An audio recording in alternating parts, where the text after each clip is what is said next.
La digitalisation du secteur bancaire et financier, vecteur de croissance et d'intégration en zone CEMAC, voilà le thème de la première édition du Sommet africain de la finance, de la banque et de la digitalisation qui s'est tenu à Brazzaville les 25 et 26 janvier dernier.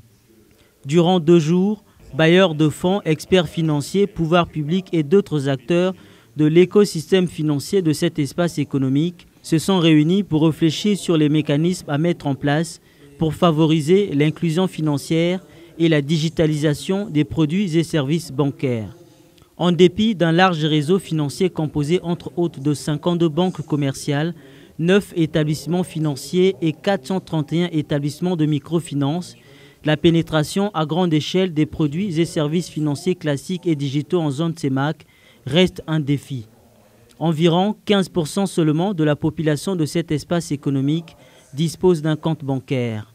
Un taux très faible qui a poussé les acteurs de l'écosystème financier de la sous-région à se rassembler à Brazzaville en vue de réfléchir autour de la question.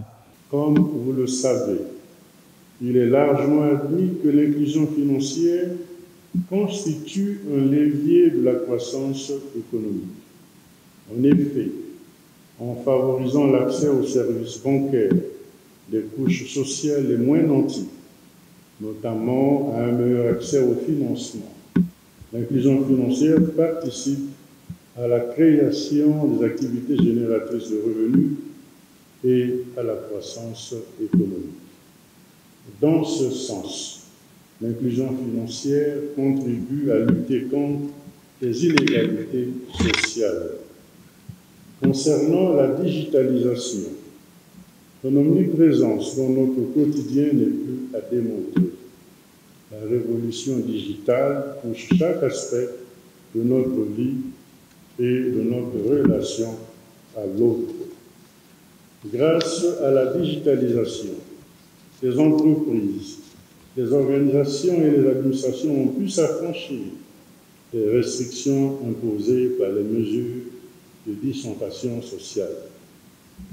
Ces innovations se sont traduites par l'émergence des banques en ligne, la monnaie électronique et l'entrée des établissements de communication dans la formule des services bancaires. C'est dans ce cadre que s'inscrit la vision de son Excellence, Monsieur le Président de la République, chef de l'État, déclinée dans le Plan national de développement PND 2022-2026, dont l'un des 6 piliers concerne le développement de l'économie numérique. Pour le directeur national de la BEAC, après avoir perçu le potentiel des paiements numériques dans les économies de la sous-région, son institution s'est engagée à accompagner les États membres pour réussir la transition vers les services digitaux. La Banque centrale, qui, sans préjudice de son objectif de stabilité monétaire, peut apporter son soutien aux politiques économiques mises en œuvre dans l'Union monétaire, a perçu le potentiel transformateur de la digitalisation bancaire et des fintechs. C'est ainsi qu'elle a initié un certain nombre de projets de réformes favorables à l'inclusion financière. On pourrait citer à titre d'illustration le règlement numéro 04-18 CEMAC-UMAC-CM-COBAC du 21 décembre 2018 relatif aux services de paiement dans la CEMAC, règlement qui encadre l'activité des nouveaux acteurs des services financiers, les fintech, et permet désormais à tous les prestataires de services financiers d'échanger des données à travers les réseaux de télécommunications.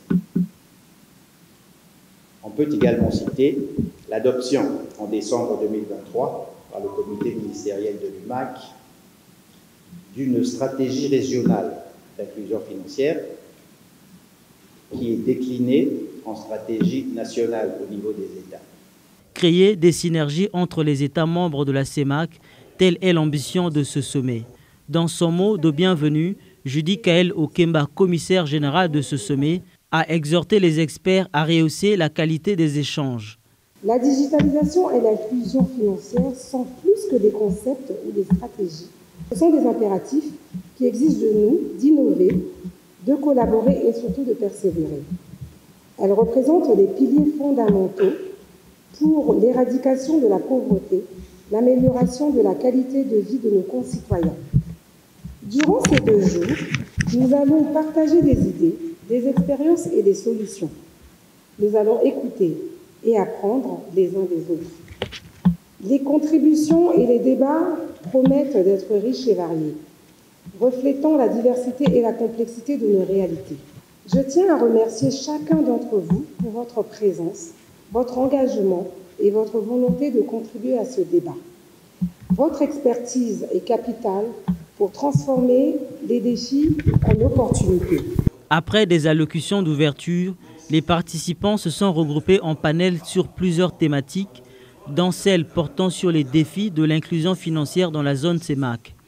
Malgré quelques efforts notables, de nombreuses barrières subsistent encore, estiment ces panélistes. C'est ce qui justifie le faible taux de bancarisation dans cette zone.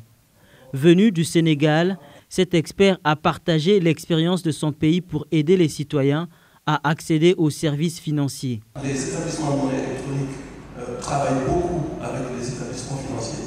D'abord les banques en direct pour faire ce qu'on appelle des banques pour les courants, pour permettre à leurs clients de pouvoir disposer du cash n'importe où, sans pour autant que ce soit auprès d'une agence bancaire. Première solution pour relever ces défis-là, c'est établir ces partenariats entre les opérateurs de mobile money et les institutions financières. Ce qu'on a remarqué en zone UEMOA, c'est que ces partenariats-là n'existaient en général qu'entre les banques et les opérateurs de mobile money. Et nous, en fait, ce qu'on a fait, c'est qu'on a pris les institutions de microfinance par la main, en les agrégeant pour les transformer en grandes banques. Et à partir de là, on peut discuter avec les opérateurs de mobile money qui ne souhaitaient pas être en fait avec les institutions de microfinance. Donc aujourd'hui, dans notre zone UEMOA, si on est même un client d'un établissement de microfinance qui a 1000 membres, situé dans une zone très reculée, on peut offrir les mêmes services qu'on offre à un client du banque en matière de banque pour les toilettes de banque et même en matière de mobile banking. Et pour moi, c'est ça la clé. Le rôle des femmes dans le développement des fintech a été l'une des thématiques qui a figuré dans l'agenda de ce sommet. Animé essentiellement par des femmes au parcours diversifié, ce panel était l'occasion de parler de l'impact des services financiers dans le développement de leur business. Je viens d'apprendre beaucoup et aussi j'ai essayé de voir aussi l'expérience des autres pays que nous allons benchmarker et je pense que nous allons envisager certains projets dans ce sens, comment aider les femmes qui sont dans le commerce à utiliser les technologies numériques, certains services financiers comme les Momo et autres, et comment est-ce qu'ils peuvent utiliser ces outils-là pour faire développer leur activité et les rendre pérennes. L'objectif a été atteint car nous avons eu un très beau panel, aussi bien au niveau des compagnies de téléphonie mobile et les banques, parce qu'aujourd'hui on se rend compte que quand on parle de digitalisation, on a aussi bien le secteur bancaire, donc qui est le secteur traditionnel, et ces nouveaux outils qui sont à la portée de tous et qui apparemment, d'après les échanges que nous avons eus, leur font un peu concurrence, mais je pense que la concurrence est bien, c'est challengeant pour nos populations, c'est le client final qui en est justement bénéficiaire. La première édition du Sommet africain de la finance, de la banque et de la digitalisation aura tenu toutes ses promesses. Des recommandations formulées tout au long de ces assises seront transmises aux États membres de la CEMAC, des contributions qui pourraient appuyer la politique monétaire commune en vue d'accélérer l'inclusion financière et la digitalisation des produits et services financiers.